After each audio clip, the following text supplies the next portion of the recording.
Bonjour à tous, merci beaucoup donc aux organisateurs du MAPAR pour cette invitation, puis venir ici à la Cité internationale. Ça me rappelle quand j'étais étudiant en médecine à Paris, ça fait quelques années maintenant. Donc faut-il avoir une stratégie de Goal Directed Therapy au bloc opératoire? Alors, faut que je me... Où est-ce qu'il faut viser?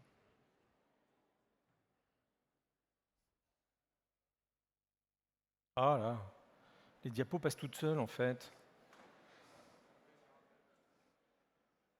Bah oui, j'ai envie de dire bah oui, oui, oui, oui, mais probablement pas pour tout le monde, et puis surtout pas n'importe quelle stratégie de Goal Directed Therapy, d'optimisation hémodynamique, on va dire en français.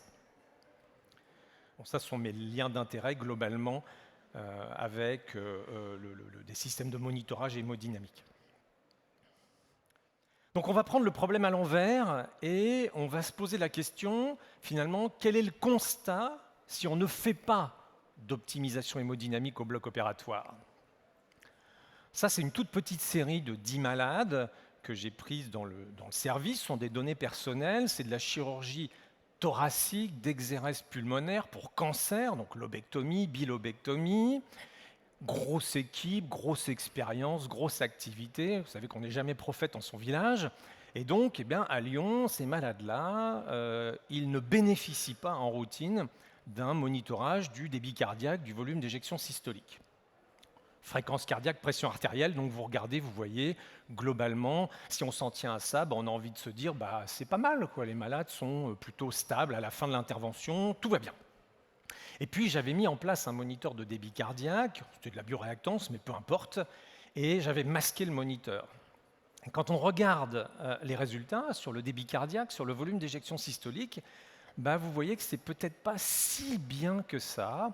On a en fin d'intervention une baisse moyenne du débit cardiaque quasiment de 20% et puis du volume d'éjection systolique de quasiment 30%. Donc je ne sais pas si c'est bien ou si c'est pas bien ça. Moi, j'ai envie de dire, le message, vous savez, qui circule, keep the lung dry, manifestement est un message qui est bien passé dans l'équipe, mais en tout cas, ça ne ressemble pas à de l'optimisation hémodynamique. Et on peut quand même se demander si tout ça ne pourrait pas, quelque part, être responsable de certaines complications post-opératoires liées à de l'hypoperfusion, par exemple, ou du bas débit, comme la dysfonction rénale.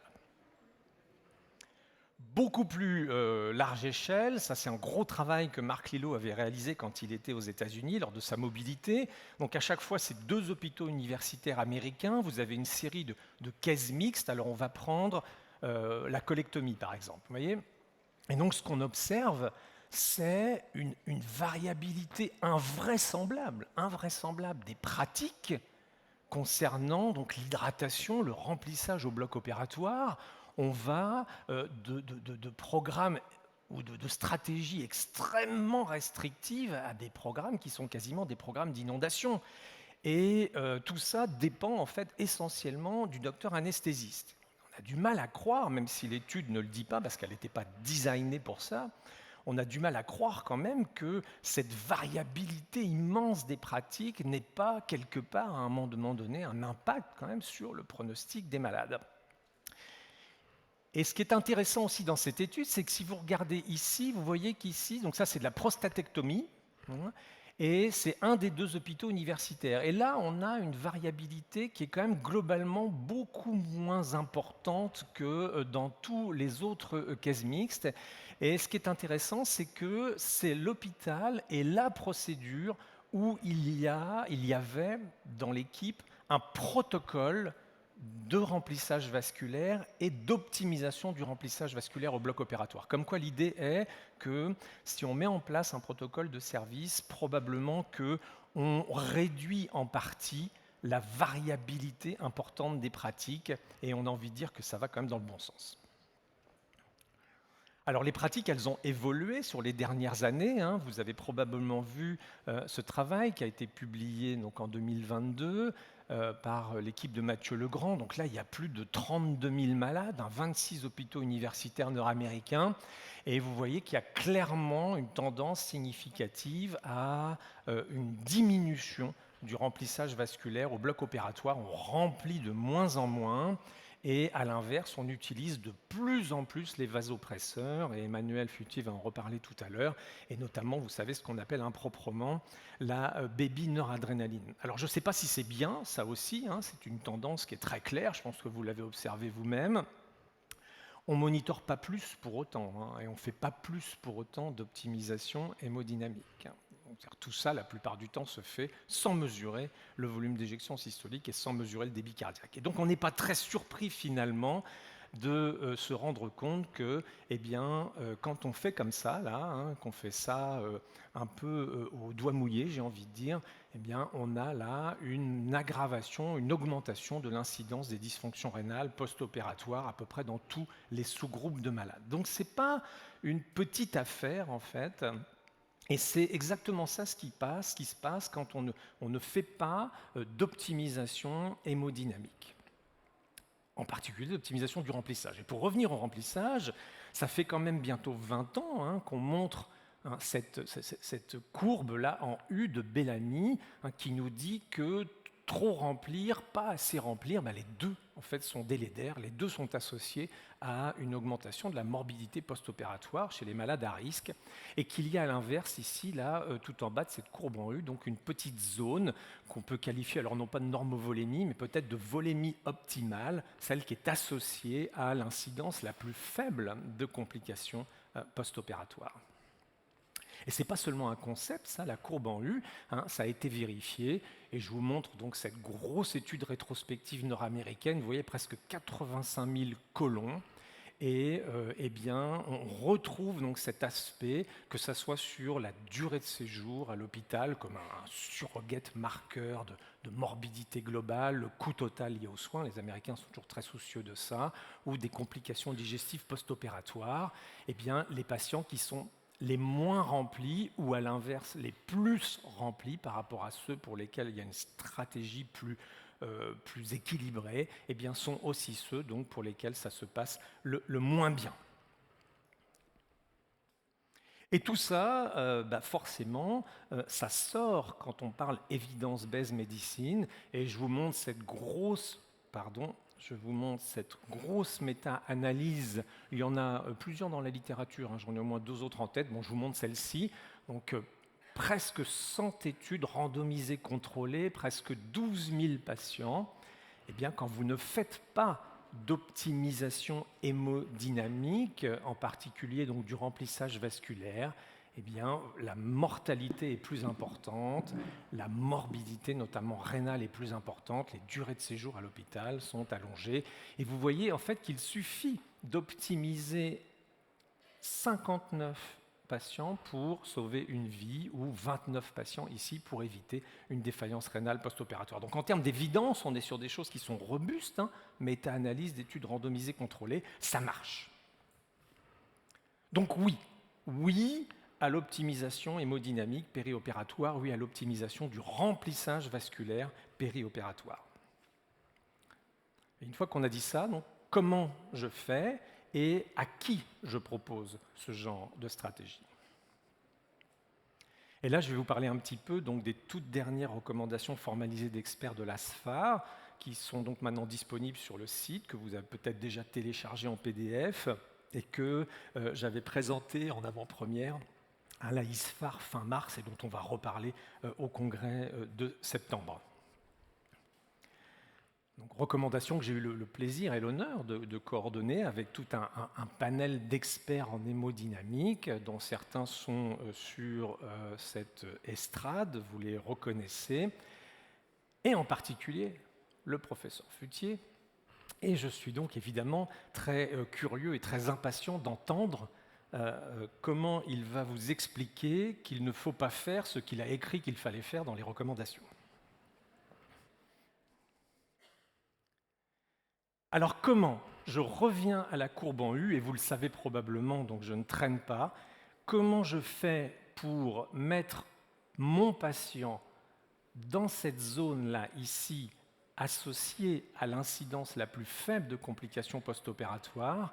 Eh bien, je mesure son volume d'éjection systolique, son débit cardiaque, je le monitore en temps réel, battement par battement, et je réalise des épreuves de remplissage successives, titrées, pour l'amener sur la partie, là, la plate de sa relation individuelle de Frank Starling. C'est ça, au plan théorique, que je suis supposé faire pour faire de l'optimisation du remplissage vasculaire au bloc opératoire. Et c'est ça que l'on vous propose donc dans les toutes nouvelles recommandations, avec cet algorithme qui est un petit peu modifié par rapport à l'algorithme qu'on avait proposé lors des recos précédentes qui datent maintenant de 2013. Il est un tout petit peu plus sophistiqué, mais vous voyez, je retrouve avant ou après l'induction anesthésique, on pourra en discuter, une première mesure de mon stroke volume et un premier bolus de remplissage, on en parlera parce que vous aurez probablement des questions là-dessus que je propose. Et là, deux options, le patient n'est pas répondeur, je ne remplis plus, je m'arrête, il est répondeur, je renouvelle mon bolus et ainsi de suite. Avec quel outil de monitorage ? J'ai la faiblesse de penser que ce n'est probablement pas le plus important, donc vous trouverez dans les recommandations ce tableau, parce qu'il y a beaucoup de techniques qui sont disponibles aujourd'hui, plus ou moins invasives, plus ou moins précises, plus ou moins précises. Et celles qui sont en vert, là, ce ne sont pas forcément celles que je recommande, mais ce sont celles pour lesquelles il y a de la littérature, c'est-à-dire les études d'optimisation dynamique, elles ont été réalisées à l'aide de ces trois types de moniteurs, le Doppler œsophagien, la thermodilution transpulmonaire ou l'analyse du contour de l'onde de pouls à partir d'un cathéter artériel radial. Ça ne veut pas dire que ces autres techniques ne marcheraient pas, ça veut juste dire que les études qui sont disponibles dans la littérature n'ont pas utilisé ces techniques-là. Je crois plus au concept qu'à l'outil lui-même à partir du moment où il est quand même évidemment un minimum validé. D'ailleurs, je ne suis pas sûr qu'en routine, ça soit un problème, ou encore une question, puisque quand on regarde dans les grandes études multinationales, vous voyez que très majoritairement, dans les trois quarts des cas, vous avez choisi, et ça se comprend, l'analyse du contour de l'onde de pouls. Et à moins d'être un grand admirateur de Bernard Chollet, ce que je suis, il faut bien reconnaître que le Doppler œsophagien, c'est quand même pas très pratique. Voilà comment il faut faire. Pour qui ? Eh bien, dans les recommandations, vous verrez. Alors, c'est pas une recommandation forte, c'est une recommandation optionnelle, mais avec un accord fort de l'ensemble des experts, parce que toute la littérature n'est pas complètement univoque, c'est vrai. Et donc, on a écrit, il est probablement recommandé d'utiliser un monitorage du volume d'éjection systolique par Doppler œsophagien ou par analyse du contour de l'onde de pouls, parce que ce sont les outils qui ont été utilisés, encore une fois, dans la littérature disponible, chez les patients à risque élevé et très élevé. Et à l'inverse, ça n'a probablement pas d'intérêt chez les patients à risque faible ou à risque intermédiaire. Voilà chez qui il faut le proposer. Et c'est là qu'on en est aujourd'hui. Je vous montre en une minute cette étude Pegasus qui vient juste d'être publiée, qui a été présentée à l'Euro à Munich il y a moins de 2 semaines par Bernd Sögel. L'étude Pegasus, parce que je me doute que le professeur Futhier, parce que le gars est malin, et puis il suit la littérature, donc il ne va pas se gêner pour vous la montrer. Cette étude, évidemment, elle est un peu inquiétante quand on la regarde comme ça, parce que, vous voyez, le critère composite là, de jugement principal qui poule 22 types de complications différentes dit quand je fais de l'optimisation hémodynamique, non seulement je n'améliore pas le pronostic des malades, mais même peut-être quelque part, je l'aggrave. Alors c'est quand même embêtant, évidemment, quand on voit ces résultats-là comme ça, on se dit, mais mince, qu'est-ce qui se passe ? Et en fait, la réponse, on la trouve assez vite. Si vous regardez, donc là, vous avez le groupe standard de soins, là, c'est le groupe optimisé, et on pourra discuter de la façon dont ils ont optimisé. Sur le remplissage, il n'y a pas grand-chose à dire. Ils ont été un petit peu plus remplis dans le groupe optimisé. Bon, d'accord, en moyenne 400 ml de plus. Moi, ça me va. Sur l'utilisation des vasopresseurs, aucune différence entre les deux groupes, sur un objectif de PAM, comme vous savez. Et c'est là, l'explication pour moi, elle est là. Alors évidemment, ça reste spéculatif. Regardez, pour atteindre leur objectif empirique d'index cardiaque au bloc opératoire en chirurgie non cardiaque, supérieur à 2,5 litres par minute par mètre carré, pourquoi 2,5 ? Bon, pourquoi pas, on va dire. Eh bien, dans plus de 40% des cas, ils ont mis les malades sous dobutamine.